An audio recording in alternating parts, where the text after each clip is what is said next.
जंगी जुनून में मुब्तला इसराइल की एक बार फिर ईरान पर जारहियत। इसराइल ने ईरान पर हमले शुरू कर दिए हैं। इसराइल ने ईरान पर हमला कर दिया है। तेहरान में कई धमाकों की आवाज़ें सुनी गई हैं। इसराइली फोर्सेस ने तेहरान पर 3 मकामात पर हमले किए हैं। ईरानी दारुल हुकूमत तेहरान धमाकों की आवाज़ों से गूंज उठा है।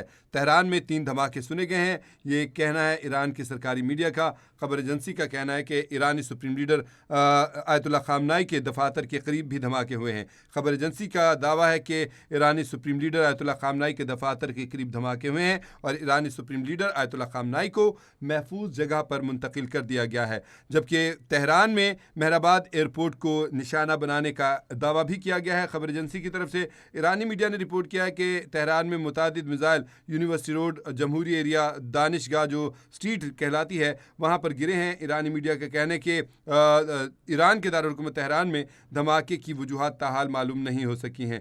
जबकि इसराइल के वज़ीर दिफा ने इस हमले की तस्दीक करते हुए कहा है कि ईरान पर इसराइल ने हमला कर दिया है। इसराइली वज़ीर दिफा का कहना है कि ईरान की जानिब से ख़तरात की वजह से हमले शुरू किए हैं। इसराइली हुकाम कहते हैं कि ईरान पर इसराइली हमले को अमरीकी मुआवनत हासिल है। इसराइली हुकाम का कहना है कि हमले का मंसूबा कई माह पहले बनाया गया था। इसराइली हुकाम कहते हैं कि ईरान पर हमले की तारीख हफ्तों पहले तय की गई थी।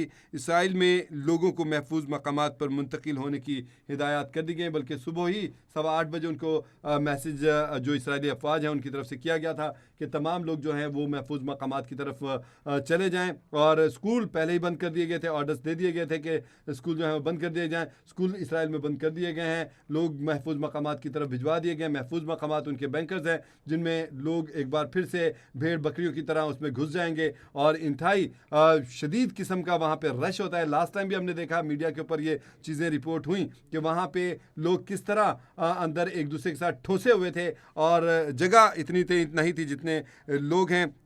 ताहम अब इसराइल में एमरजेंसी जो है वो पूरे मुल्क में नाफिज कर दी गई हुई है। इसराइल भर में स्कूल बंद कर दिए गए हैं। मकबूजा बैतुल मक़दस में भी सायरन बजने की आवाज़ें सुनी हैं। रॉयटर्स ने रिपोर्ट किया है कि तेहरान में धुएं के बादल उठते दिखाई दिए जा रहे हैं। नाज़रीन, ये जो आप टेलीविजन स्क्रीन के ऊपर देख रहे हैं, ये दानिश स्ट्रीट जमहूरी इलाका है जहाँ पर ये धमाके हुए। तेहरान के ये इलाके हैं जहाँ पर ये 3 मकामात को निशाना बनाया गया है और यहाँ पे जिस तरह से दबीज धुएँ के वो धुएँ के बादल उठ रहे हैं, इससे अंदाज़ा किया जा सकता है कि कितना शदीद यहाँ पे मिसाइल दागे गए हैं और ये इसराइल ने मिसाइल दागे हैं और हमले किए हैं और इस बात की उसने तस्दीक भी कर दिया। ताहम ईरान की तरफ से अभी तक ऐसी कोई बात नहीं है, ना ईरानी मीडिया ने नुकसान के बारे में कुछ बताया कि किस किस्म का नुकसान हुआ है, आया कोई जानी या माली नुकसान क्या हुआ है। लेकिन जाहिर सी बात है, इतने शदीद धमाके हुए तो वहाँ पे इंफ्रास्ट्रक्चर तो यकीनी तौर पे डैमेज हुआ है, ठीक ठाक उसको नुकसान पहुँचा है, लेकिन जानी नुकसान के हवाले से किसी किस्म की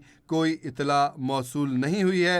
आपको ये भी बताएं कि इस वक्त सूरत हाल ये है कि ईरान में भी पूरी तरह से अलर्ट किया गया हुआ है और ईरान पर इसराइली हमला अमेरिका को आगाह करके किया गया, ये इसराइली हुकाम ने बाकायदा तौर पे कह दिया है। जो अमेरिकी नशियाती इदारा CNN है उसने भी बताया है कि इसराइल के हमले की मनसूबाबंदी अमेरिका के साथ की गई और इसराइल के वाई नेट न्यूज़ ने भी यही रिपोर्ट दी है। BBC ने इसकी तस्दीक किया है कि अमेरिकी हुकाम से रब्ता किया है। इसराइल में मकामी वक्त के मुताबिक सुबह तकरीबन 8:15 बजे सायरन बजाए गए थे, जिससे मुमकिना मिसाइल हमले के ख़तरे की वार्निंग भी दी गई थी।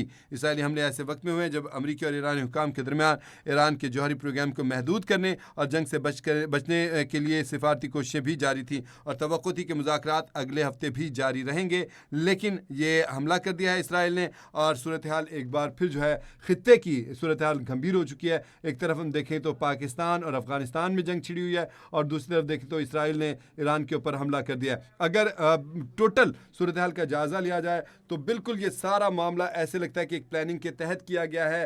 पूरी प्लानिंग की गई कि किस तरह से इस खित्ते में जंग छेड़ी जाए और अपने अहदाफ को कामयाबी से हासिल किया गया है।